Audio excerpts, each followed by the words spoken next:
ఎందుకంటే నితిన్ నవీన్ గారు వారు మాట్లాడతారు కాబట్టి నేను ఎక్కువ విషయాలు చెప్పను. కానీ మీ అందరికీ చూస్తూ ఉన్నారు, మీ అందరూ కూడా ఈరోజు నిన్న మొన్న ఇవాళ ఒక జాతీయ అధ్యక్షుడు తెలంగాణలో 3 రోజులు అనేక జిల్లాల పర్యటన చేసి కార్యకర్తలను మాత్రమే కలిసి ఈరోజు మనకు మార్గదర్శనం ఇస్తున్నారంటే వారు సునీల్ బన్సాల్ గారు, చంద్రశేఖర్ గారు, అభయ్ పాటిల్ గారు వీరందరూ కూడా మనకు మార్గదర్శనం ఇస్తున్నారంటే మహారాష్ట్ర నుంచి ఆశీష్ షల్లార్ గారు, అదేవిధంగా రేఖా శర్మ గారు, రాజ్యసభ సభ్యులు వీరందరూ కూడా మన మధ్యన ఉన్నానంటే భారతీయ జనతా పార్టీ తెలంగాణని ఎంత సీరియస్గా తీసుకున్న విషయాన్ని మనం గుర్తించాల్సిన అవసరం ఉన్నది మిత్రులారా. నితిన్ నవీన్ గారు అధ్యక్షులుగా నియమించిన తర్వాత, రాష్ట్ర అధ్యక్షుడు జాతీయ అధ్యక్షుడిగా నియమించిన తర్వాత అస్సాం రాష్ట్రంలో 3వసారి మనం గెలవడం జరిగింది, పుడుచేరిలో 2వసారి గెలవడం జరిగింది, బెంగాల్లో మొదటిసారి గెలవడం జరిగింది. ఈ గెలుపు ఒక సరళి రేపు తెలంగాణలో కూడా ఇది సోకాలే అని చెప్పేసి కూడా మీ అందరికీ కూడా కోరుతా ఉన్నాను. నాకు పూర్తి నమ్మకం ఉంది. ఈరోజు మన ఉత్సాహం చూస్తూ ఉంటే కార్యకర్తలు భారతీయ జనతా పార్టీ ఈరోజు ప్రజలకు ఒక ప్రత్యామ్నాయంగా కనబడతా ఉన్నది.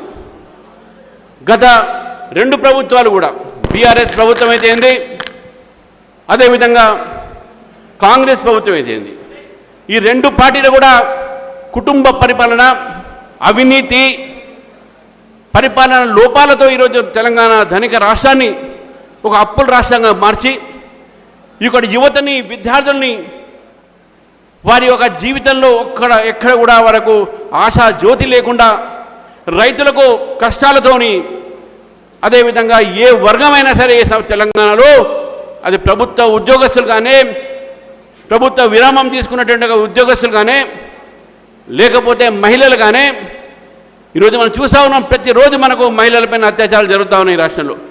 ఏ వర్గం కూడా ఈరోజు భారతీయ జనతా పార్టీ చెప్పినట్టు గత భారతీయ జనతా పార్టీ పోల్చినట్టు రాష్ట్రాలకు పోలిస్తే తెలంగాణలో ఈరోజు ఏ వర్గం కూడా సంతోషంగా లేరు. అదే మన భారతీయ జనతా పార్టీ పరిపాలన రాష్ట్రాల్లో ఈరోజు అక్కడ ఉన్నటువంటి ఒక స్కీమ్స్, ఈరోజు పథకాలు ప్రజలకు డైరెక్ట్గా అందుతూ ఉన్నాయి. కానీ రేవంత్ రెడ్డి గారి యొక్క ప్రభుత్వం ఏ ఒక్క పథకాలు కూడా ప్రజల దాకా వెళ్ళట్లేదు. మధ్యాహ్నే చాలా పోతా ఉన్నాయి. ఈ ప్రభుత్వం కేవలము కాంట్రాక్టర్ల కోసము, కమిషన్ల కోసమే ఈ ప్రభుత్వం ఈరోజు మిత్రులారా. ఈ ప్రభుత్వం రాగానే ఏ ప్రభుత్వమైనా వచ్చినప్పుడు నిర్మాణంతో మొదలు పెడతారు.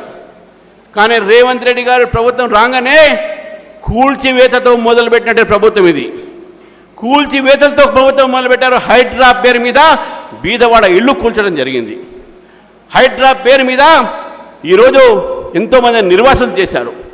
బ్యాంకు లోన్లు ఇచ్చి కష్టపడి ఒక మధ్య తరగతి కుటుంబము, ఒక బీద కుటుంబం ఇల్లు కట్టుకుంటే నీ ప్రభుత్వం రాగానే వాళ్ళ ఇల్లు కూలగొల్చారే, దీని ఉసురు తప్పకుండా తగులుతుంది రేవంత్ రెడ్డి గారి యొక్క ప్రభుత్వానికి. అంతేకాదు ఈరోజు మూసీ యొక్క ప్రక్షాళన పేరు మీద, మూసీ ప్రక్షాళన ఎటువంటి ఒక మనకు అభ్యంతరాలు లేవు. కానీ దాని పేరు మీద గాంధీ సౌరవరం పేరు పెట్టి లక్షల కోట్ల రూపాయలు ఖర్చు పెట్టి అక్కడ ఉన్నటువంటి ఒక ప్రజల్ని నిర్వాసితులు చేసి ఈరోజు ఈ మూసీ ప్రక్షాళన చేస్తూ ఉంటే, మీరు ముందు మూసీ ప్రక్షాళన చేయండి, తర్వాత గాంధీ సరోవర్ చేయండి. అంతేగాని మూసీ ప్రక్షాళన చేయకుండా గాంధీ సరోవర్ కడతా అంటే అది కూడా కాళేశ్వరం లాంటి ప్రాజెక్ట్ అని చెప్పి తెలియజేస్తాను మిత్రులు. నేను 2-3 విషయాలు చెప్పి ముగిశాను, ఎందుకంటే నితిన్ నవీన్ గారు కూడా వెళ్ళాలి, వాళ్ళు మాట్లాడాలి కాబట్టి.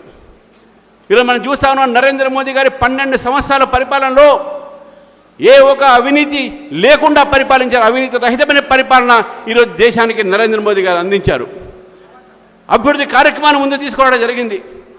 రాజకీయాలే, కానీ అభివృద్ధిలో ఎప్పుడు రాజకీయాలు చేయలే. అన్ని రాష్ట్రాలని సమానంగా చూసినటువంటి వ్యక్తి నరేంద్ర మోదీ గారు. ఈరోజు తెలంగాణ కూడా 12 సంవత్సరాల్లో 13 లక్షల కోట్లతో తెలంగాణకు అభివృద్ధి కార్యక్రమాల్లో నరేంద్ర మోదీ గారి ప్రభుత్వం పాల్గొన్న విషయాన్ని గుర్తుపెట్టుకోవాలి.